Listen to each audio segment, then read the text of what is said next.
मम्मा, ये अमरूद तो बहुत मीठा है। आप कहाँ से लाई हैं ये अमरूद?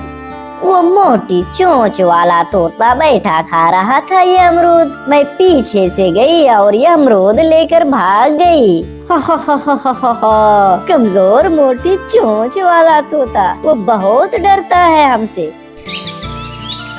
दूसरे दिन हरियाली तोतिया और मिट्ठू तोता नदी की दूसरी ओर जा रहे थे कि रास्ते पर बैठा हुआ एक जग्गू कौवा आवाज लगाता है, तोता तोता मोटी चोंच वाला तोता, मोटी चोंच वाला तोता। ये सुनकर गुस्से से तोता और तोती वहां आ जाते हैं और कहते हैं, शर्म करो बच्चे, बड़ों से कोई ऐसे भी मजाक करता है। अगर अब कहा तो बहुत मारूंगा मैं तुझे। चल भाग यहाँ से। मोटी चोंच वाला तोता, मोटी चोंच वाला तोता।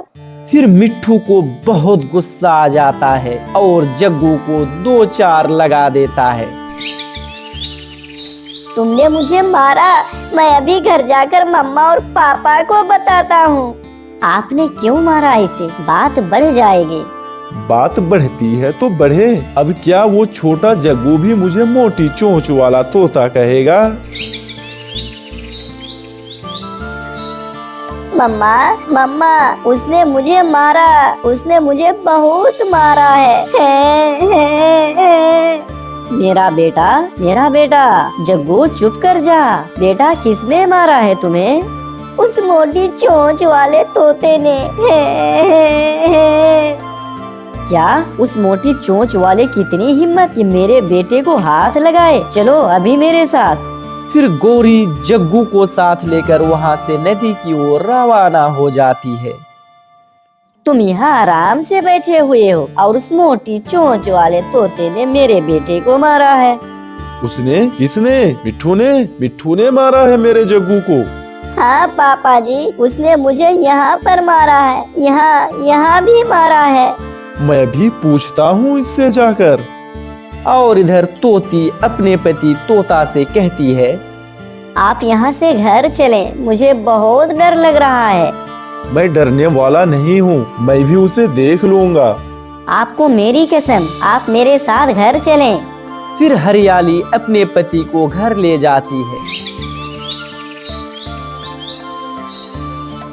फिर एक दिन सुबह सुबह कालू अपने हाथ में डंडा लिए तोते के घर आ जाता है और कहता है, खोलो, दरवाजा खोलो, मैं कहता हूँ दरवाजा खोलो।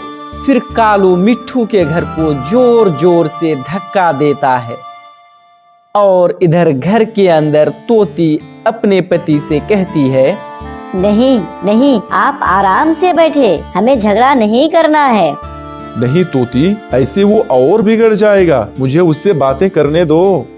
लेकिन मिट्ठू हरियाली की एक भी नहीं सुनता है और बाहर आता है। अगर वो छोटा सा बच्चा मुझे मोटी चोंच वाला कहेगा तो मार ही खाएगा। मोटी चोंच। फिर टूनी चिड़िया भागी भागी कौवे के पास आती है और कहती है, जालिमो, मार दिया तुमने उसे मार दिया। छोटी सी बात पर तुमने मिट्ठू की जान ले ली। आज तुम भी नहीं बचोगे, सब पक्षी इकट्ठे होकर तुम्हें भी मार देंगे। ऐसे में रात हो जाती है। तभी गोरी कालू से कहती है, कालू जी, मुझे बहुत डर लग रहा है। अब जंगल में पक्षियाँ हमें नहीं छोड़ेंगे। लड़ाई तक तो बात ठीक थी, तुमने तो उसकी जान ही ले ली। ये सब तुम्हारी वजह से हुआ है। तुम ना मुझे बोलकर इतना गुस्सा दिलाती और ना ये सब होता। पापा, आपने उसे जान से क्यों मारा? मैंने तो अंकल को मोटी चोंच वाला कहा था, इसलिए मुझे अंकल ने मारा था। कालू, अब हम रात के अंधेरे में इस जंगल को छोड़कर भाग जाते हैं। मगर हम जाएंगे कहाँ गौरी?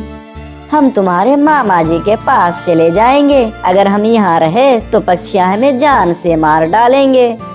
फिर आधी रात को कौवों का वो परिवार जंगल छोड़कर दूसरी जंगल चला जाता है। और इधर टूनी हरियाली से कहती है, हरियाली बहन, आप शांत रहें, सब बहुत गुस्से में है, कबूतर भी, बुलबुल भी और चील दीदी ने तो कहा है कि सब मिलकर कौवा को मार डालेंगे। अब कोई कुछ भी कर ले, मगर मेरा पति तो लौट कर नहीं आएगा ना। मैंने उन्हें रोका था, मैंने उन्हें बाहर जाने से रोका भी था। मगर हरियाली का दुख कहाँ कम होने वाला था। वो सारी रात रोती रहती है। दूसरे दिन सुबह सुबह कालू का परिवार दूसरे दिन जंगल जाता है और दस्तक देता है। कौन है जो सुबह सुबह दरवाजा खटखटा रहा है? मैं हूँ मामा जी, मैं हूँ कालू। कालू, आप सब सुबह सुबह ही यहाँ, क्या हुआ? सब ठीक तो है ना?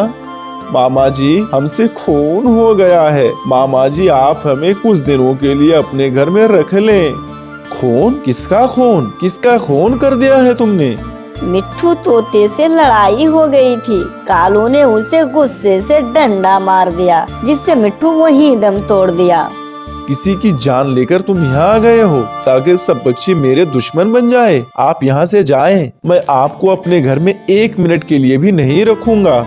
फिर कालू का मामा दरवाजा बंद करके घर चला जाता है। सुबह सुबह ही इकट्ठे होकर जंगल के सब पक्षियाँ कालू के घर जाते हैं। तभी चील कहती है, कालू तो डर के मारे घर छोड़कर भाग गया है। मैं पहाड़ों की ओर देखती हूँ और तुम सब घने जंगल में जाकर देखो। उन दुष्ट कौवों को जरूर सजा मिलेगी। सब पक्षियाँ कालू कौवा को ढूंढ रहे थे। वो सब बहुत गुस्से में था। लाल तोता तो हाथ में डंडा उठाए हुए था और इधर गोरी कालू से कहती है, मेरा भाई इसी जंगल में रहता है, मैं उसके पास चली जाती हूँ। फिर वो सब गोरी के भाई की तरफ जाते हैं। फिर गोरी के भाई गोरी से कहते हैं, मुझे सब मालूम हो गया है। ये बात जंगल में आग की तरह फैल चुकी है। सब डंडे लेकर तुम्हें ढूंढ रहे हैं। तुम लोगों के साथ मैं मरना नहीं चाहता हूँ। भाई, वो सब हमको मार देंगे। जग्गू, मेरा जग्गू को मैं मरता नहीं देख सकती। ये सब तुम्हें पहले सोचना था। किसी की जान लेते हुए तुम्हें जरा भी खौफ नहीं आया। अब सब जाए यहाँ से। कोई भी उन कौवों को अपने घर में रखने को तैयार नहीं था। वो भटकते रहते हैं। वो कई दिनों तक छुप छुप कर रहते हैं। वो सब भूखे प्यासे कभी यहाँ तो कभी वहाँ जाते हैं। रात के अंधेरे में कौवों का वो परिवार एक सूखे पेड़ पर बैठा हुआ था। तभी गोरी कहती है, जीवन में कितना सुकून था, चैन था, खुशी थी, भोजन था और सब पक्षी हमसे डरते भी थे। तभी कालू कहता है, कोई है, जल्दी से सब छुप जाओ। फिर वो झाड़ियों में छुप जाते हैं। फिर चील, तोता, टूनी और कबूतर लाठी लेकर वहाँ से गुजर जाते हैं।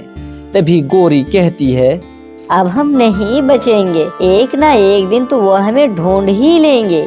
ऐसे ही कुछ दिन गुजर जाते हैं। फिर एक दिन तेज बारिश शुरू हो जाती है। कौवे का सारा परिवार एक पेड़ के नीचे बैठा हुआ था। पेड़ की एक डाली टूटकर उनके ऊपर गिर जाती है। फिर जग्गू और कौवा उसी डाली के नीचे दम तोड़ देता है। जग्गू उठो, बेटा उठो। मेरे जग्गू, मैं बर्बाद हो गई, मैं लुट गई। इतनी बड़ी सजा क्यों मिली मुझे? मैं मर जाती मगर मेरा बेटा जग्गू ना मरता। ऐसे गोरी बहुत रोती है मगर कुछ भी लौटकर नहीं आने वाला था। किसी जंगल में टूनी चिड़िया अपने 2 बच्चों के साथ रहा करती थी।